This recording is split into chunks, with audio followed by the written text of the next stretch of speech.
გამარჯობა. ვაპირებ პატარა სახლ-მანქანის აწყობას 0 გამოცდილებით. საერთანაირი გამოცდილება არ მაქვს. ესე იგი, უნდა გავხდე დურგალი, სანტექნიკოსი, ელექტრიკოსი და ავითვისო კიდე ბევრი სხვა პროფესია, რომ შეუძლო ამის აწყობა. თუ კაი არ გამომივიდა საბოლოოდ, ვაფშე არ დავდებ ამ ვიდეოებს. ესე იგი, თუ ვდებ ესე იგი, როგორც ჩაფიქრებული მქონდა, ისეთი გამომივიდა რა. უნდა კონდეს ამ სახლ-მანქანას ყველაფერი, რაც საჭიროა რა, რაც სახლშია. გასქურა, წყალი ონკანით, გარე საშხაპი ამ შემთხვევაში, იმიტომ რომ მოკლეა.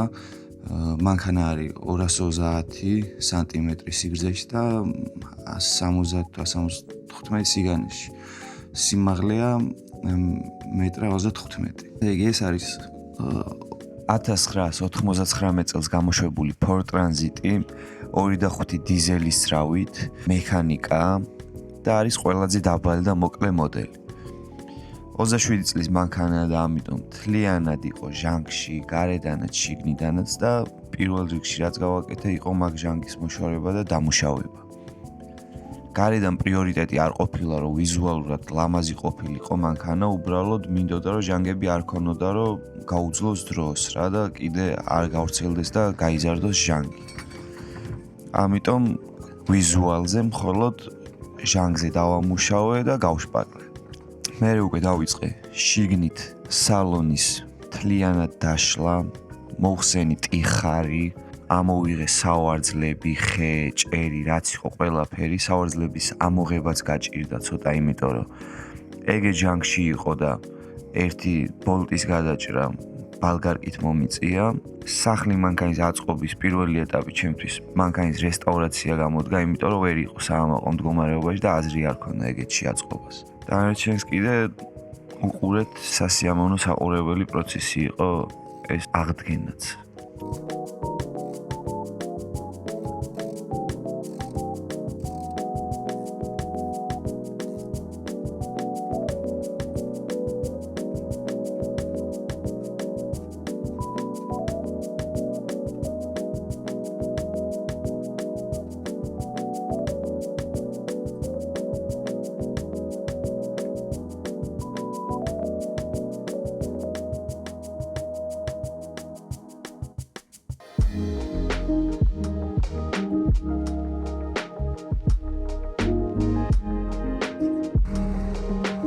ძირს რაც იყო, მოიხსნა უკვე ყველაფერი და დავიწყე გასუფთავება და გარეცხვა.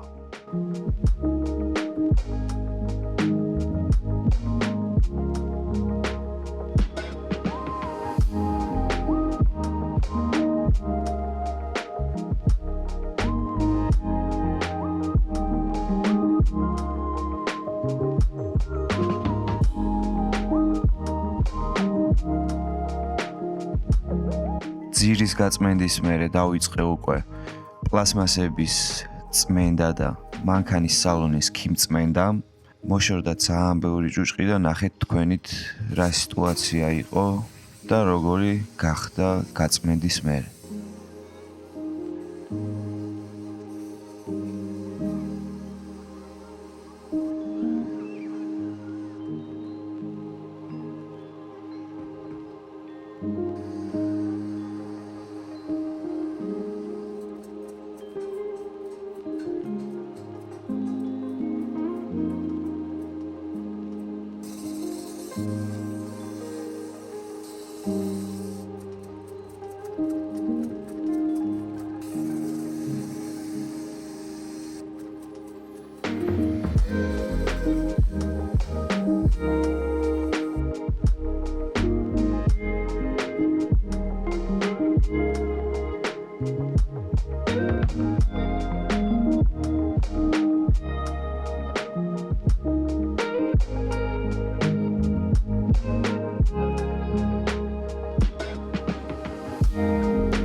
ჭერის ნახევარი რაც გავწმინდე, ის ვიდეო დამეკარგა და მარტო მეორე ნახევრის წმენდის ვიდეო დამრჩა.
ეხლა უკვე გადავედი მთავარ ნაწილზე, რაც აუცილებელი იყო და ყველაზე მნიშვნელოვანი, კაბინაში და მანქანის შიგნით ჟანგის მოშორება, რომლისთვისაც გამოვიყენე მეტალის ჩოთქები, დრეილზე მაგრდება ეგრევე და აცლის კარგად.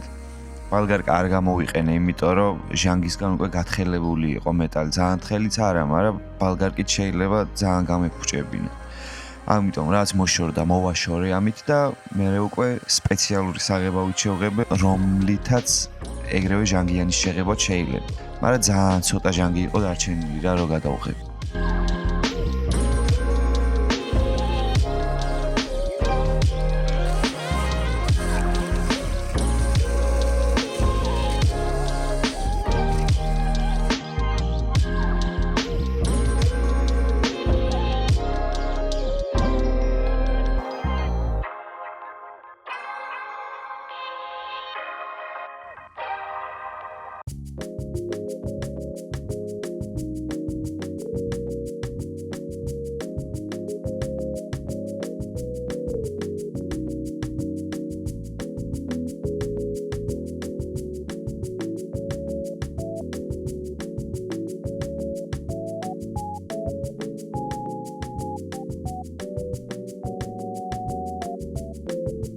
შეღების მერე უკვე მოვძებნე ყველა ხრელი, რაც მანქანას ჰქონდა, ამოვავსე ალუმინის ბადით და სპეციალური შპაკლი გადავუსვი, რომელიც შექმნილია ესეთ დიდი ხრელების ამოსავსებად. მანქანის კარიც ესეთ მდგომარეობაში იყო, ჟანგს ძალიან დიდი ნაწილი ჰქონდა გამოჭმული, მაგასაც ალუმინით მივეცი ფორმა და შპაკლით ამოვავსე. და ბოლოს სალონში დავიწყე ხმის იზოლაციის გაკეთება, იმიტომ რომ ყველაფერს რო ჩავდგავდი, მერე მოხსნა აღარ დამჭირვებოდა, როცა მანქანის ხმის იზოლაციას გავაკეთებდი. ამ ვიდეოშივე ნახავთ ხმის იზოლაციას, როგორ ვაკეთებ მთლიან მანქანაში.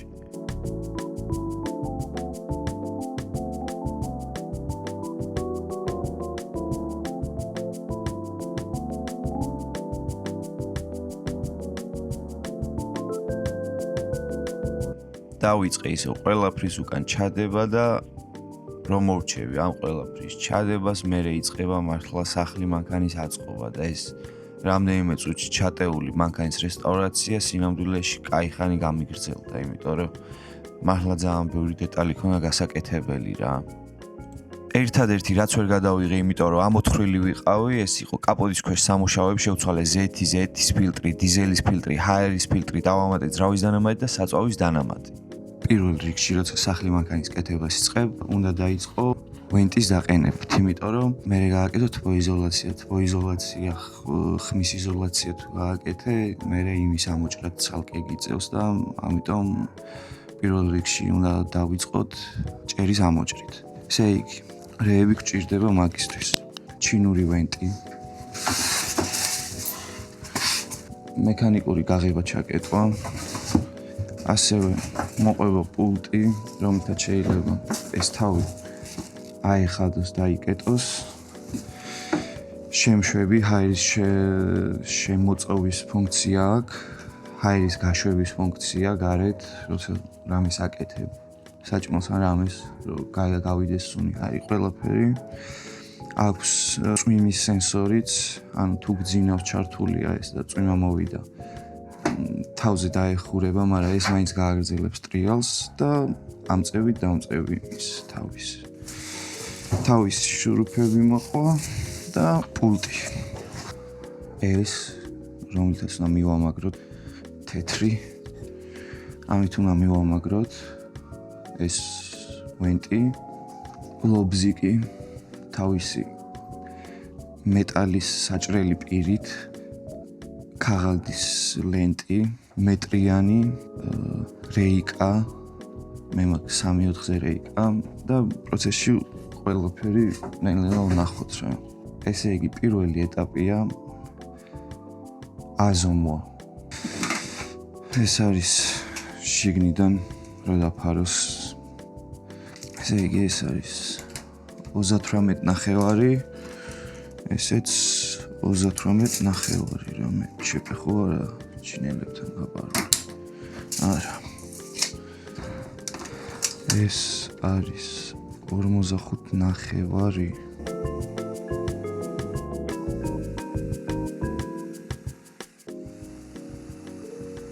ესენი ზუსტად შეიკრა, მაგრამ შნური ვერ გამოდის აქ. ამიტომ გავასწოროთ ესე მოღუნული რო არ იყოს.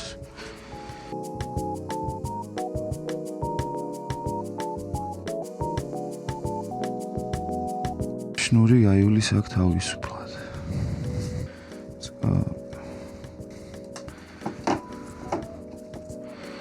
იდეალური ოჩაღლო, იმენა. ცოტა დაღუნულია ხე, მაგრამ ეგ არაფერი. მივაშურუპებ ახლა ერთმანეთთან. ესე იგი ჯერ სვერლოს გავუშვებ რო არ გატყდეს ხე.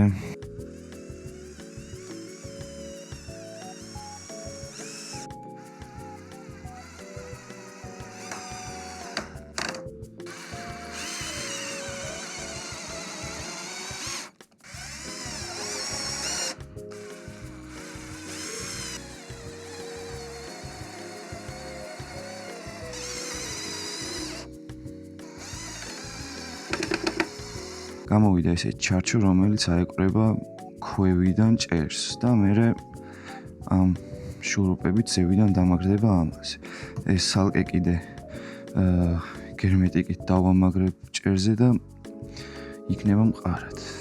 წინა ჩანაფიქრი რაც მქონდა, რომ ზუსტად შუაში გამეკეთებინა ვენტი, გადავიფიქრე, იმიტომ რომ არ გამოვა რა. აქედან სადღაც ესე ქვევით იქნება საწოლი და საწოლის თავზე ჭერის ბოლომდე უჯრები, სადაც ელექტროობა უნდა გავაკეთო. გაკეთდება აი აქ. ცოტათი მარჯვნივ. რაც უფრო უკეთესია, იმიტომ რომ გასქურა იქნება აქეთ მხარეს და გამწოვი რო დამჭირდება უფრო ადვილად წავა. არა აუცილებელი რომ ცენტრში იყოს ვენტი. აი აქ მინდა რა ამის შუაში. ამის შუის ცენტრი არის ეს. ეხლა უნდა ავხრიტოთ აქ, რომ ზევიდან უკვე ავიღოთ ზუსტი ზომა და ამოვჭრათ.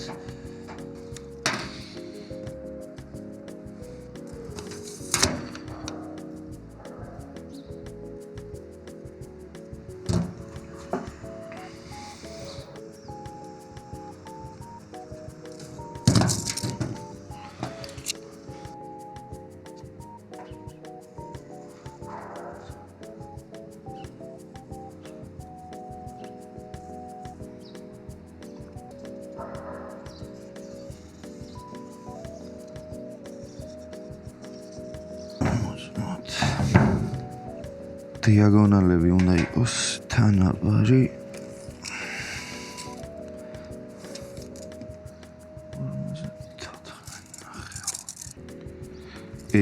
თანაბარი. ეს 1.18 და 18-ია, მაგრამ 18 და 18 ნიჩიო. აკაც ნიჩიო.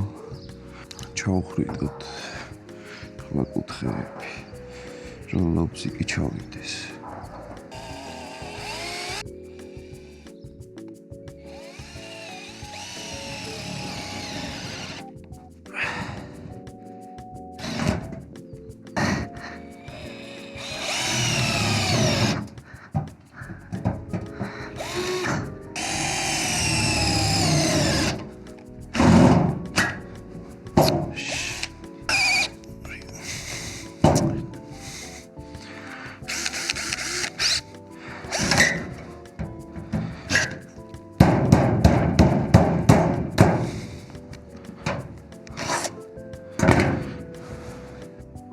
ზუსტად დააზა წერტილები, რაც მონიშნული იყო.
ზევიდა რამდენიმე სამარეზიც დავარტყი, რომ მაინც ხე კარგად დაეჭირა და კაი კონტაქტი ქონოდა მეტალთან. ამის მერე უკვე გამოვჭერი ფანერები, რომ დამედო გასწვრივ და შემემცირებინა ამომაღლებულს და ჩამაღლებულს შორის სხვაობა, რომ მერე ზევიდან ვენტი რო დაიდებოდა, დაჭერილიყო და დიდი ღრიჭოები არ ქონოდა და რაც ღრიჭო დაიტოვა, ის მერე უკვე ამოივსო ამ სპეციალური სილიკონით.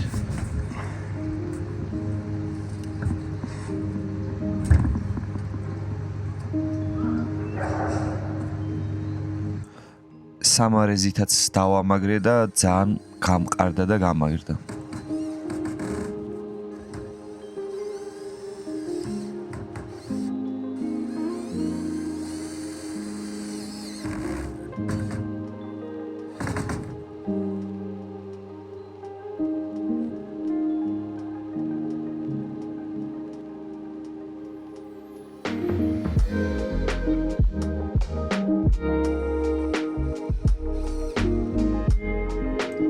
მერე ორმაგის კოჩიც გადავაკარი, რომ უფრო შეემცირებინა სხვაობა აწეულს და დაწეულ მეტალს შორის და ასევე ღრუბელივით სივრცე რო იქნებოდა ზოგან აწეული რო იყოს და ზოგან დაწეული ეს პლასმასი ვენტის რაც დაედება, უფრო ნაკლები შანსი იქნება შიგნით რამე შევიდეს, ვიდრე ეგრევე ხეზე რო დაედოს პლასმასი.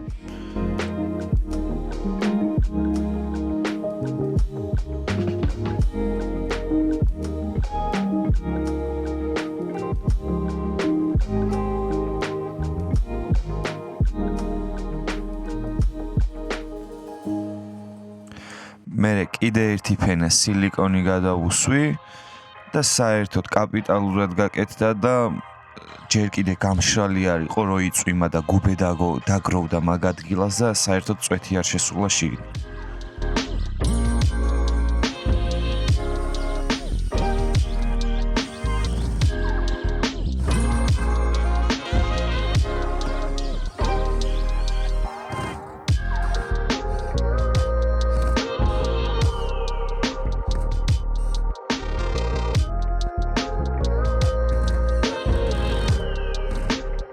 გუშინ აღარ გავაგრძელე, წვიმდა და თან დაბნელდა და ესეთი გამოვიდა, ამაზეც გავუსვი, რომ აქედანაც არ ჩაჟუნოს წყალმა. დილით რო გავიღვიძე, აქ გუბე დამხვდა და გავუძლო, მიუხედავად იმისა, რომ ბოლომდე არ იყო გამშრალი, ამიტომ ეს კარგად მუშაობს. ამის იმას მერე გადავიღებ, ამინდი რო გამოვა, როგორ იწევა და რაში. ესე იგი, ხმის იზოლაცია რო გავაკეთე, იმის მერე ვიღებ ამას, იმიტომ რომ წვიმები იყო ზევიდან ცელოფანი მქონდა აკრული და ვერ გავტესტავდი. ესე იგი, ახლა არის შეერთებული 12 ვოლტზე. აქ აქვს დამცველი, ეს არის ხელით გასაღები. ვენტი რო ხელით აიხადოს თუ დენი არა. ასევე დამკეტი. აქედან ირთვება. ესა ჰაერს როცა შიგნით უბერავს, ეს უბერავს პირიქით გამწოვის ფუნქცია აქვს. შიგნიდან გარეთ. ამით არის, მოდი ჯერ ავხადოთ, ამით აახდა და დახურვა და იწყო ახდა. შეგიძლია გააჩერო კიდე ერთხელ დაწოლით, მაგრამ ავხადოთ ბოლომდე და ამითა მოდი ჩავრთოთ, შემოვიყვანოთ ჰაერი შიგნით. სულ აქვს 10 სიჩქარე, ესა ყველაზე დაბალი და ფერების მიხედვით ხვდებით სადამდეა აწეული. ესა მე-10-ზე.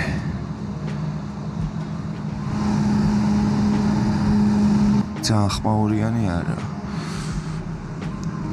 უბერავს ძალიან კარგად. ესა გამწოვი, პირიქით რო დაუბეროს. ეს არის წვიმის სენსორი. ანუ როცა გძინავს, შეგვიძლია ჩავრთოთ ეს და რო გაწვიმდეს, თავისით დაიკეტება. ჩავრთავ ახლა ამას და ზევიდან დავასველებ და გავტესტოთ.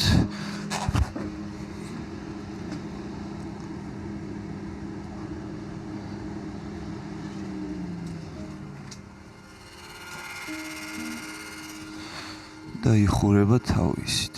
ასევე მოყვა პულტიც, აქვს წვიმის სენსორი, დაწევა, აწევა, ჩართვა, გამორთვა, ფარენჰეიტების და ცელსიუსში გადაყვანა, შესვლა, გამოსვლა ჰაერის და სიჩქარის მომატება, დაკლება. ვენტის გაკეთების მერე ვიწყებთ ხმის იზოლაციას. ხელებიდან ვერ მოვიშორე გუშინ ის რაც გავაკეთე. რატოა საჭირო ხმის იზოლაცია? ძალიან საჭიროც არა, მაგრამ კაია თუ ექნება მანქანას ხმის იზოლაცია.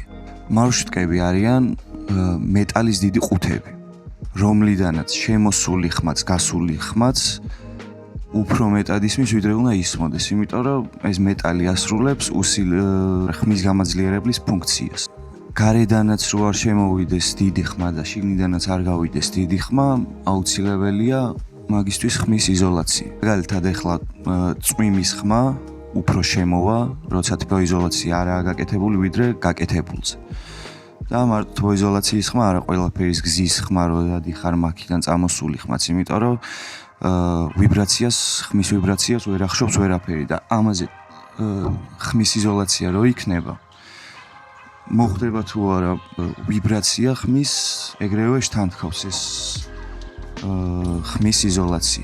თლიანი ძარის დაფარვა საჭირო არაა, საკმარისია სადღაც 25-დან 35%-მდე დაიფაროს ძარის ხმის იზოლაციით, რომ კაი შედეგი ქონდეს. მაგაზე მეტის დაფარვა საჭირო არაა, უბრალოდ ზედმეტი ფულის ხარჯვაა რა და ენერგიის.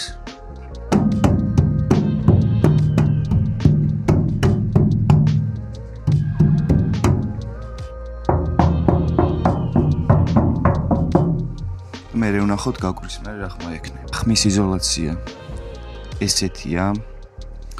სტანდარტული ზომები ჩამოდის ესეთი. აქაც ალბათ შეიძლება ყიდვა, მაგრამ გამოწერით ძალიან იაფიჯდება, უბრალოდ წონა არის ცოტა ძვირი და სახმელეთოთი მაინც იაფიჯდება ვიდრე აქა. ამის გამოწერა შეგიძლიათ ჩინეთიდან, არის ძალიან იაფი და საქმეს ასრულებს კარგად. რაც ვნახე, იმიტომ რომ კაბინაში უკვე გაკეთებული მაქვს. რესტავრაციას რო ვაკეთებდი მანქანის. სანამ ხმის იზოლაციაზე გადავალ, უნდა გავწმინდო ახლიდან ახლა მანქანა, რომ კარგად მიიკროს.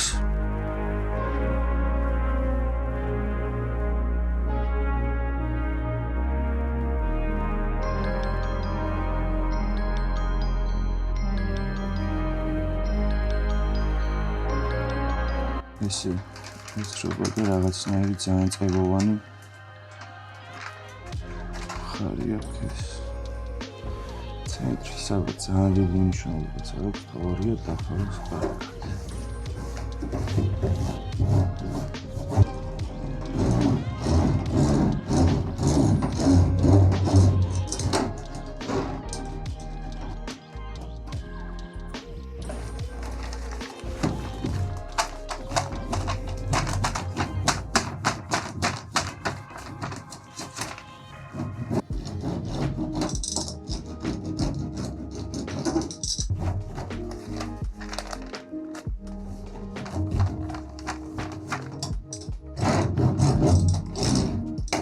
ძალიან მნიშვნელოვანია, რომ ეს ბორბლის ადგილები დაიფაროს მთლიანად, იმიტომ რომ აქედან შემოდის ყველაზე დიდი ხმაური მოძრაობისას, ბრაგუნის, ბორბლის ბრაგუნის, იმიტომ რომ ბორბალი არის აქ.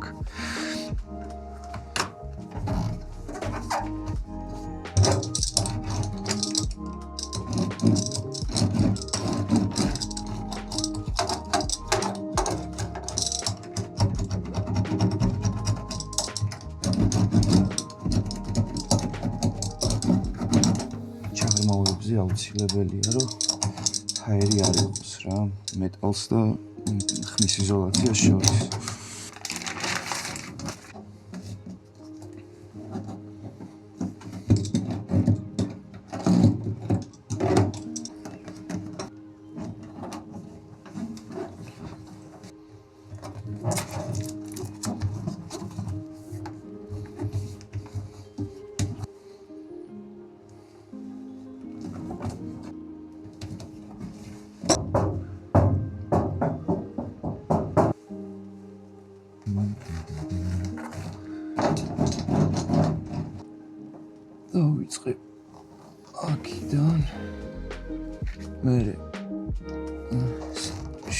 წელში. ეგა.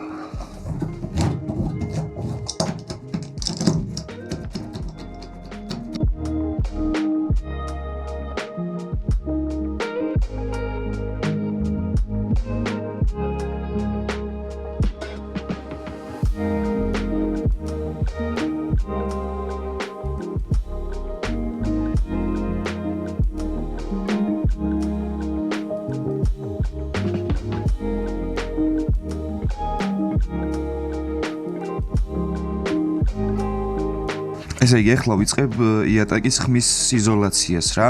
ამას ვაკეთებ ბოლოს, იმიტომ რომ ძირი მაინც უფრო სქელი მეტალია, ვიდრე გვერდები და ჭერი და ნაკლები ვიბრაცია აქვს და რო არ დაგვაკლდეს მე ან გვერდებზე ან ჭერზე, ბოლოს უნდა გავაკეთოთ ეს. ჩემი აზრით. როგორ ვაპირებ ამის გაკეთებას? ამაზე ვიდან ამეებზე არ გადავაკრავ რა, იმიტომ რომ ამაზე უნდა გავუშვა რეიკები ხის, რომლებიც უნდა დავსვა გერმეტიკაზე რა და ამაზე ახლა გერმეტიკა რა ვიცი, არ ვიცი, ხოლო მარტო ამ ზომებზე ამოვჭრი და ყველგან ჩავდებ ამაში რა. ეს გადავკეცავ. არ მიჩქარი რომ ვაფშე ამს. всё.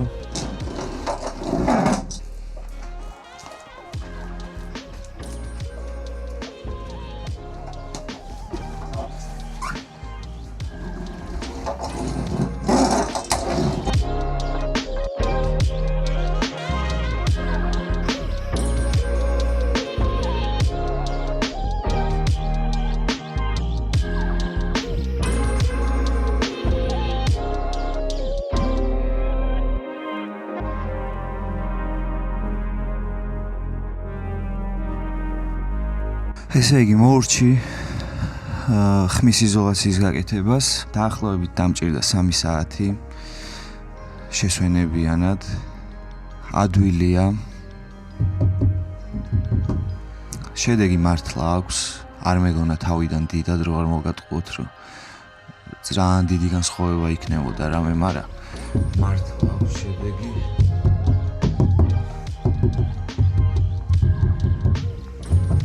აშტივით აღარაა და კარჩი კაია გირჩევდით ყველას ჩინეთში იაფი ღირსან სახმელეთოთ იგი გირჩევთ გამოწერეს იმიტომ რომ აქ რაც ვნახე არა ამთლად კაი ფასები ძვირია გამომიწერეთ დაალაიქეთ ხელები როგორ გამშორდები მის რაღაც რო წაუსვიზევით всё ყველაფერი აი ახიკა და ვეღარ ვიშორებ და გთხოვ subscribe და მომშორდება. ვიწყებთ მანქანის ფრეიმინგს, ანუ ხის შეფუთვას მთლიანად ხის რეიკებში. ხის რეიკებში შეფუთვა იმიტომ გჭირდება, რომ მე იმაზე ავაკრათ ან ფანერა, ან ვაგონკა. ფრეიმინგი კეთდება გამოწეულ ადგილებში. მაგალითად ნორმალურ ცოტა დიდ მანქანაში რეიკა გაეკრებოდა ამაზე და ზევით ეგრევე ბალკაზე. მაგრამ რადგან ესა პატარა, აუცილებელია რომ ყველა სანტიმეტრი დაიზოგოს. ამიტომ ამის ნაცვლად რეიკას გავაკეთებთ ამაზე და გამოვიყენებთ კუთხოვანებს. ხეს გავუშვებთ ესე და ესეთი რაღაცეებით კუთხოვანეთი დავაფიქსირებთ ძარაზე. რო არ შეგვიმცირდეს რამდენიმე სანტიმეტრი, იმიტომ რომ ვაკეთებ 3/4-ზე რეიკით და 3 სანტიმეტრი კიდე რო გამოვიდეს ორივე მხრიდან 6 სანტიმეტრით პატარავდება მინიმუმ. ამიტომ არ ვაწყობს, ხოლო ზევით აკეთებენ ხოლმე ეგრევე ამაზე რა, ამაზე აკრავენ რეიკას და მე ამაზე კეთდება ვაგონკან ჭერს რითაც გააკეთებენ, მაგრამ მე ვაპირებ რომ გავაკეთო გვერდიდან, რომ ზევიდანაც არ დავკარგო 3 სანტიმეტრი. ჯერ გერმეტიკზე ავიყვან ხეს, მე კიდე შურუპებს გავუშვებ ეგრევე ბალკაში და გამაგდება ძალიან კარგად. პირველ რიგში ავიღებ ზომებს, რომ გამოვჭრე მაგ ზომის რეიკები. დაახლოებით მე დამჭირდება ის 3.5-ს ავიღებ. იგივე აქაც ესე იგი აქ გავუშვებ 1 ორს კიდე უნდა გავვითვალისწინო, რომ მეტრა 60-იანი დამჭირდება. ერთს აქ გავუშვებ, მეორეს აქ, 3, 4,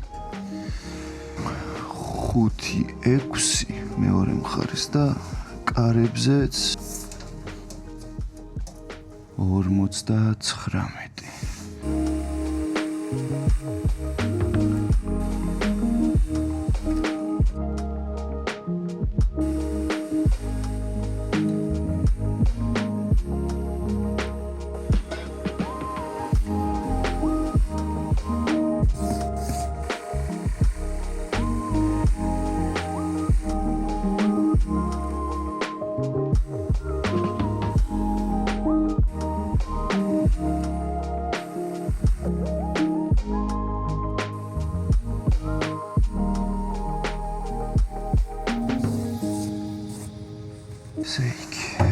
ეს იქნება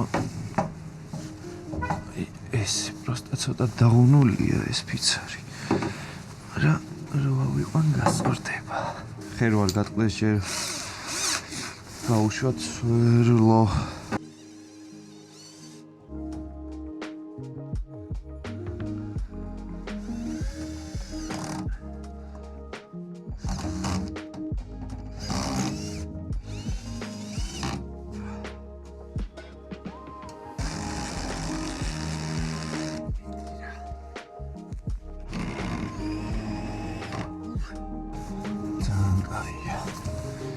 ესე იგი, როგორც ვთქვი, ამის ქვევით არ ვაყენებ რა, იმიტომ რომ დაპატარავდება 3 სანტიმეტრი. გავუშვებ ესე გვერდზე რა. შვენიერია. სვერლო უნდა მეზარება. ახლა ამის ცალკე სვერლოთ დახრით და მე არ გატყდება, ხო? ეს სამარეზი რაც უნდა გავუშვა, იგივე სვერლოა რა. მეტალი რამაც უნდა გახრით.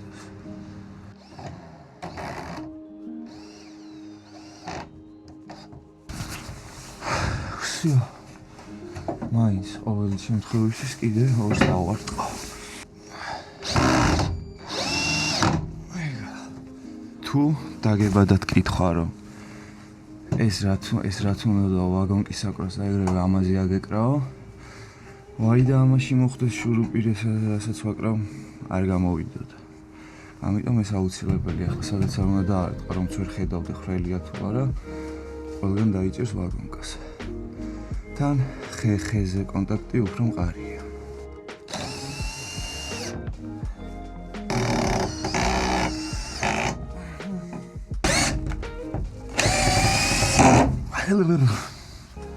ამის თითი გავიყარი აქედან.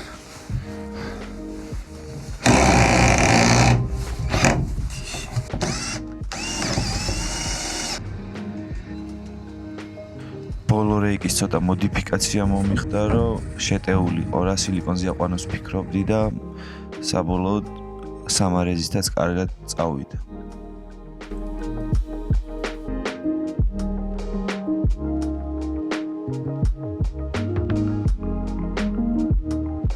როგორც თქვი, ფრეიმინგს რო აკეთებენ, ანუ ხეში შეფუთვას, ამეებზე აკრავენ ხოლმე რეიკებს რა. და მე ამაზე უკვე ფანერას აკეთებენ. მაგრამ მე ამაზე უკვე წავა ფანერა. ამებს ვამაგრებ ამით. ერთი მხარე ძარაზე, ერთი მხარე ხეზე.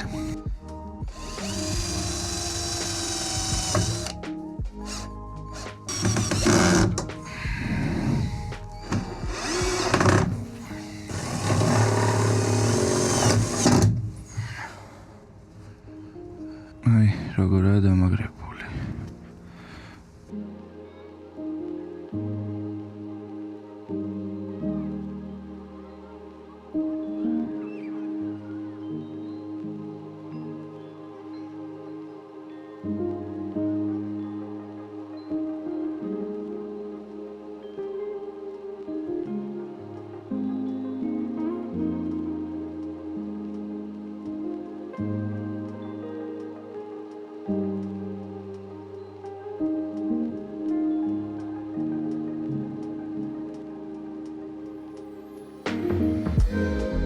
ეს არის მეორე დღე და ვიწყებ იატაკის გაკეთებას.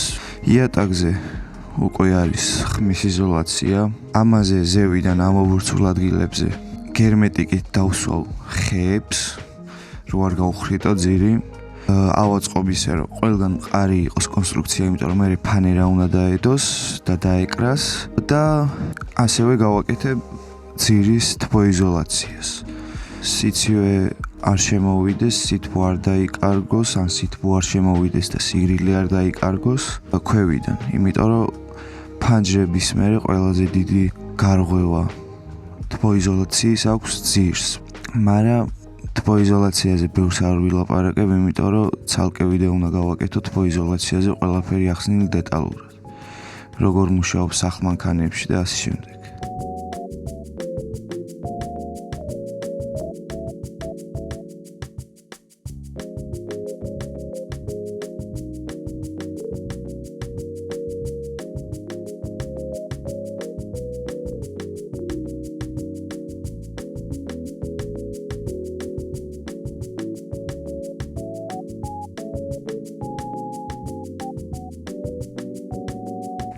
პირველ რიგში გავუშვი სიგანეზე ისეთი დაშორებებით, რომ ძალიან შორიც გრძელი დაშორებებიც არ ყოფილიყო და რისი საშუალებაც მომცა მანქანამ, იმიტომ რომ ზოგგან ისია ზოგან ესე. ეხლა ამ ყველაფერს ავიყვან გერმეტიკაზე და დაახლოებით 2 საათი დაველოდები, რომ გაშრეს.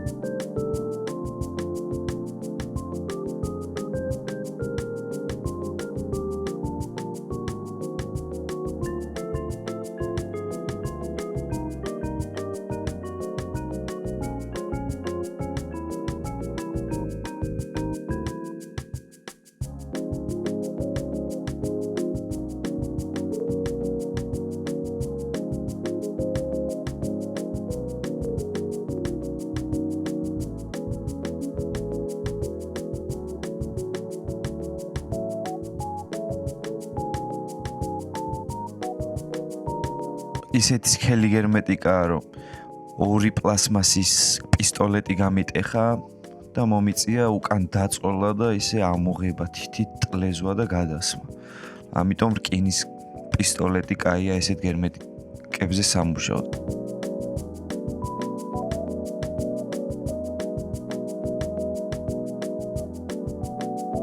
სანამ გერმეტიკი გაშრება დაახლოებით 2-3 საათი დაჭირდება, მეტი არ ამგონი. მაქამდე დავიწყებ ამეების ზომების აღებას. ყველაფრის ზომას ავიღებ და გამოვჭრი XPS, რომელიც არის თბოიზოლაციისთვის და ჩავაფენა ყველგან. XPS-ი ჩემი აზრით არის საუკეთესო ძირისთვის და სხვა რაღაცეებისთვისაც. უბრალოდ თბოიზოლაციაზე ახლა არ ვილაპარაკებ არაფერს, იმიტომ რომ შემდეგი ვიდეო იქნება მთლიანად თბოიზოლაციაზე, რა ძალიან დეტალურად, იმიტომ რომ ყველაზე მნიშვნელოვანი რაღაცაა თბოიზოლაცია სახლ-მანქანაში. მაგრამ იმას ვიტყვი, რატოა საუკეთესო ძირისთვის. აქ ქვაბამბა ან სხვა ნებისმიერ რამე კაფია კიდე ყველაზე კაი ჩემი აზრით კაფს რო ასხავენ და მე ასწორებენ ჭრიან და შემდეგი საუკეთესო ვარიანტი არის XPS-ი. იმიტომ რომ ამას ხომ აქვს ესე ჩარმავებები რა, აი ესეთი ამობურცულები. ამაზე რო დაიდება XPS-ი, კაფი თუა სულ ამოივსება და კაფი კონდენსატს არ შეიწოვს. ქვაბამბა და სხვა მსგავსი რაღაცეები შეიწოვს და ობდება. თბოიზოლაცია ესე სწორად იდება და აქ რჩება ესეთი სიცარიელე. კონდენსატი რო გაიკეთოს, ან დასველდეს, ან წყალი შევიდეს, აქედან ჰაერი ქვევით ჩვეულებრივ იტრიალებს და კონდენსატის გაშრება და ყველაფერი. ობის საშიშროება არ იქნება.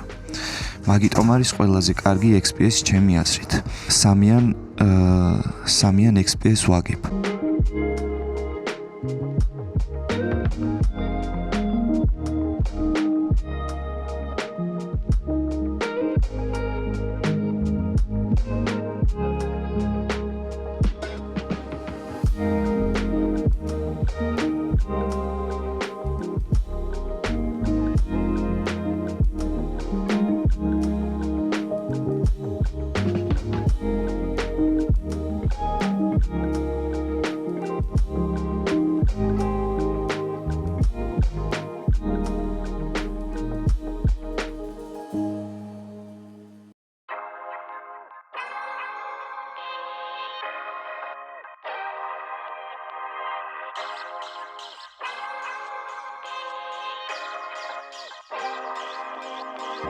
ძირს დავაგე თბოიზოლაცია ცოტა მაღალია ხეზე, იმიტომ რომ ხემთ ზუსტად 3 სანტიმეტრი არ იყო, მაგრამ ეგ არაფერი. ფანერკებს რო დავაფენ, გათანაბრდება. ამის ზუსტად დაჭრა არის ძალიან რთული. ამიტომ რჩება პატარა ღრიჭოები რა. ღრიჭოებიც რო არ რჩებოდეს, კარგია, როცა თბოიზოლაცია არის ერთმანეთთან გადაბმული. ამ შემთხვევაში გადამა ვერ მოხდება ვერანაირად, ამიტომ უნდა გადავაბათ ალუმინის ლენტით. ალუმინის ლენტის დახმარებით ეს ღრიჭოები დაიფარება და ეს თბოიზოლაცია გახდება ერთიანი ფენა. მანქანაში ახლა რაც არ უნდა აკეთო, სხეულის ტემპერატურა, საჭმელიც რომ უამზადო, აუცილებლად იქნება დიდი სითბო. ეს სითბო რო შეაღწევს ამ ღრიჭოებში და მოხვდება ციუ მეტალს, წარმოიქმნება კონდენსატი. მაგასაც თავიდან გვარიდებინებს ეს ალუმინის ლენტი. ეხლა მივყვები და ყველგან საერთოდ გადავაბავ ამ ალუმინის ლენტს.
დღეს არის მეორე დღე უკვე და დღეს ვიწყებ ფანერის გამოჭრას, რომ გადავაგო ამას ზევიდან.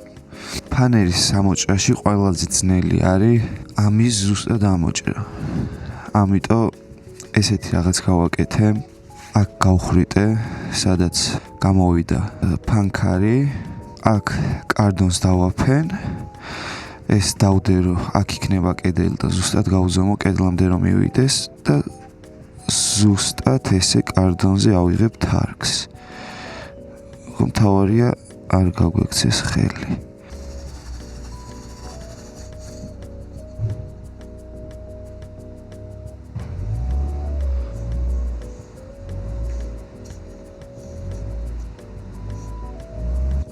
და ვერტიკალურად. აზიმივე ეხლა ამას გამოვჭრიო ნავდიც და მე ნელ-ნელა კიდევ უფრო გამოვჭირო ამის ზომა გავხატო და თარგი იქნება ერთი მხარის და იმედია მეორე მხარესაც მოერგება ეს.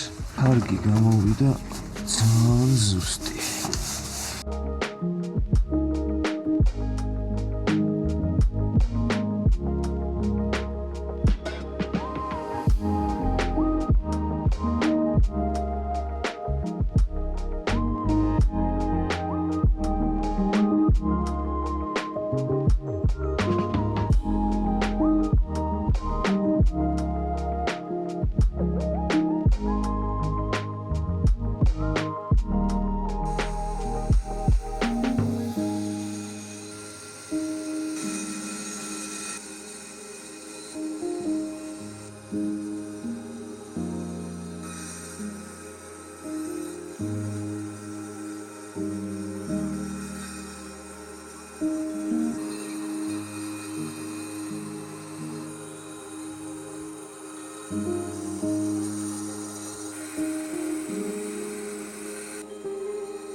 ეხლა ლენტებს ვაკრავ რეიკის ბოლოებში, რომ ფანერას რო დავაგებ ზევიდან, ვიცოდე ზუსტად სად გადის რეიკა, რომ მე შურუპი მოვახვედრო მაგ რეიკაში და დავამაგრო ფანერა.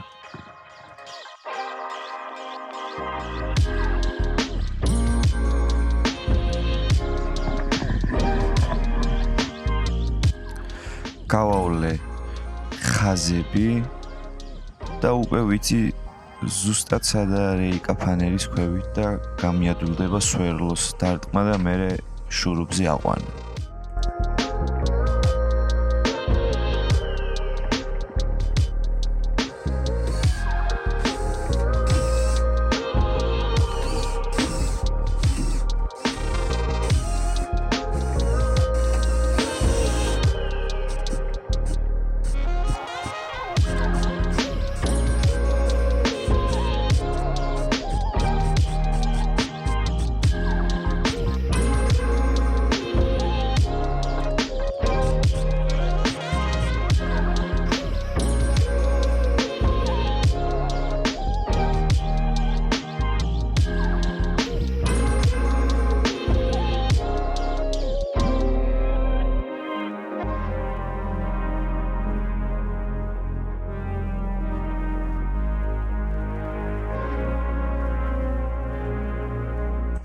ვიდეოს დასასრულის ჩაწერა დამავიწყდა.